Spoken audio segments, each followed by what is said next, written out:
Olá pessoal, tudo bem? Minha intenção aqui, infelizmente eu ainda não explicitei, é de fazer pequenos vídeos comentando sobre leituras que eu fiz ocasionalmente ao longo da semana, algum filme que eu li, algum assunto que eu achei curioso e achei interessante dialogar, mesmo que apenas pela internet.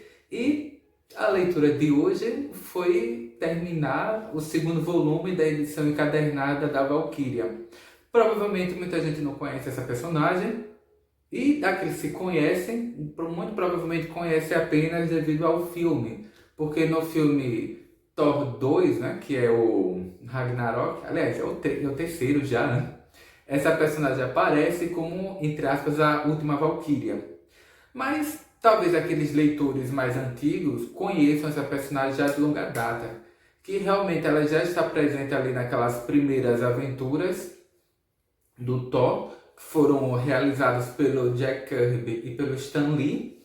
E ela, enfim, né, era uma personagem que, por exemplo, aparece nas lendas, né, de Asgard, né, os contos de Asgard, aliás, né, que eram histórias curtas, que eu, se não me engano, eles tinham não sei se eram 4 ou 6 páginas, que, entre aspas, recontavam os principais mitos nórdicos, entre aspas, com pequenas alterações, claro, e apresentando esse super-herói novo das revistas da Marvel, que era o Thor.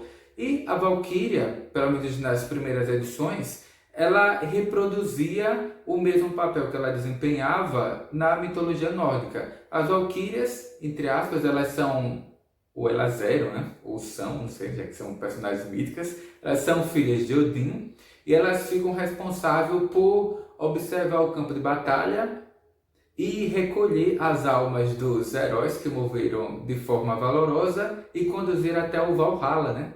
Esse palácio celestial onde os guerreiros passarão a eternidade cantando e louvando seus feitos em batalhas, né? Os feitos gloriosos. Inicialmente, a Valkyria da Marvel, entre aspas, ela reproduzia esse mesmo papel, porque, como eu disse, nos contos de Asgard, o Jack Kirby e o Stan Lee, eles recontaram esses principais mitos nórdicos, né, de uma forma, entre aspas, mais compatível com aquele universo super-heróico que eles apresentavam nas histórias em quadrinhos. Ali na transição para os anos 70, essa Valkyria muda um pouco de perspectiva e ela acaba, por exemplo, ingressando num grupo de super-heróis chamados Defensores, que era constituída pelo Surfista Prateado, Hulk, Namor, Doutor Estranho e claro, Valkyria. Formavam 5. Pronto. Mas, recentemente, essa personagem, entre aspas, morreu. Porque eu não sei se esses personagens de história em quadrinho realmente morrem. Mas essa, entre aspas, morreu. E ela foi substituída por uma outra personagem. Já tem uma história bem mais complexa. Que no caso é a Jane Foster. Porque, assim, inicialmente, Jane Foster era simplesmente uma enfermeira, era ajudante do David Blake, que era, entre aspas, a contraparte mundana do Thor. E ao longo ali, desde os anos 60 até hoje, essa personagem, Jane Foster, ela passou por uma série de transformações. E transformações essas que, de certa forma, acompanharam também o desenvolvimento das transformações no universo feminino na sociedade ocidental. E como eu disse, inicialmente, a Jane Foster era apenas uma pessoa tímida, era uma enfermeira, tinha uma espécie de paixão oculta, né, por esse médico com o qual ela trabalhava, que era o David Blade. Com o tempo ela ganha uma outra perspectiva, né? Ali, há mais ou menos uns 7 ou 8 anos, né, ela assume uma outra roupagem, né, porque ela se forma em medicina, né, se torna-se uma médica famosa ali em Nova York.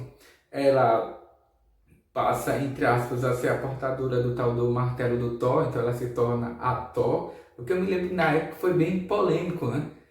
Assim, polêmico em parte, porque assim, eu gostaria que essa personagem feminina ela continuasse como a Jane Foster e não ganhasse uma alcunha de um outro personagem, porque essa era uma coisa muito comum nos anos 60 e nos anos 70.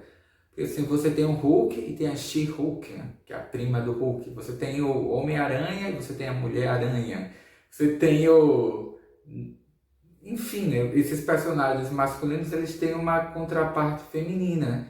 E o feminino nessas histórias elas acabam funcionando como sempre como uma figura subalterna a esse elemento masculino, que eu não gostava, né? E não gosto, né? E para mim a Jane Foster ela poderia continuar com esse título ou ganhar um subtítulo novo, um pseudônimo e não simplesmente virar, entre aspas, a Thor, né? Uma versão feminina do Thor. E depois ela deixa esse subtítulo ou essa alcunha de lado e ganha um outro que é a da Valkyria, que como comentei, na Valkyria antiga morreu e ela se torna uma nova Valkyria. Aí, pelo menos eu estou acompanhando essa série. Nos Estados Unidos ela sai mensalmente, em edições que ela tem 46 ou 48 folhas. E aqui no Brasil, como ela sai com quase um ano de atraso, porque primeiro essa série sai nos Estados Unidos, se elas fizerem um relativo sucesso, elas são traduzidas e editadas aqui no Brasil. Então, uma revista que saiu em 2020, né, vem sair aqui no Brasil agora. E como há esse delay entre o período de publicação original e aquela que realmente sai aqui no Brasil, eles resolvem lançar em pequenos encadernados que reúnem 6 das edições originais. E por enquanto saíram 2. Primeiro, que é essa primeira edição da Valkyria, que é o Sagrado e o Profano, que é bacana porque é simplesmente ela mostrando uma aventura, entre aspas, padrão dessa Jane Foster Valkyria, né? Porque ela acompanha a alma de uma personagem que morreu e o conduz até o Valhalla, né? Esse mundo dos mortos da mitologia nórdica, né? E no caminho ela acaba se confrontando com uma série de outros personagens famosos ali do universo Marvel em Nova York. E o segundo volume, que já saiu há algum tempo, só que eu ainda não tinha parado para ler, que é o No Fim de Todas as Coisas. O título é bacana, né? No Fim de Todas as Coisas, que é uma coisa meio que apocalíptico, que é o que é comum a esse universo mitológico, não só o nórdico, mas também que o Jack Kirby e o Stan Lee trouxeram para essas histórias em quadrinhos. Não se trata aqui do Ragnarok, não inicialmente, mas ele trata de uma criatura primordial que é contrária à vida, espalha essa morte, a nulidade e a inexistência, né? Quase uma coisa existencialista também. É bacana. E a capa, entre aspas, porque assim, primeiro você olha a capa, claro, e se sente atraído e compra, e às vezes fica com dúvida o que a capa tem a ver com a história, né? E muitas vezes não tem muita coisa a ver. Porque pelo que eu entendi, muitas vezes o artista que é contratado para fazer esse trabalho de capista, né, de criar a capa para a revista, não tem um contato com o roteiro da revista, nem com o material que foi produzido para a revista. São coisas que são produzidas, pelo menos aqui na Marvel, de forma autônoma. Há um grupo de artistas que fazem a revista, a história, etc. E um outro grupo, ou alguém em especial que é contratado para fazer a ilustração da capa. E muitas vezes eles não dialogam, e a capa retrata um ambiente, uma cena, uma passagem qualquer que não tem nada a ver com a história. E nesse caso isso não acontece. A capa, ela reflete exatamente o que se passa na revista e, claro, eu só vim descobrir após o término da história. Eu não vou falar porque, enfim, né, senão quem ainda tiver interesse em comprar vale a pena. E tem uns desenhos muito bons. Até vou mostrar o fundo da revista porque tem umas ilustrações que são fantásticas. Eu nem conhecia a personagem, mas eu comprei só por causa dessas ilustrações que eu achei muito boas, porque realmente quem gosta de desenho, né, como eu, ter contato com essas ilustrações é um negócio incrível, né? Claro que assim, não dá para uma pessoa madura reproduzir esses desenhos, porque eles são muito bons nesse trabalho de... Assim, me incomoda um pouco essa colorização digital. Eu prefiro as cores normais mesmo, né? Que são aquareladas e tal. Eu acho isso aqui meio esquisito, acho muito artificial, né? E as coisas ficam muito iguais, né? Eu gosto daquela... Né? Fica muito artificial, né? E como eu gosto de animais também, tem esse cavalo alado, que não é o Pégaso, né? Mas é um cavalo alado. Vale muito a pena. Agora sim, mudou, né, o desenhista desse primeiro volume para o volume 2. E realmente, esse grupo de artistas, ou esse artista que faz aqui o trabalho nesse segundo volume é péssimo, cara.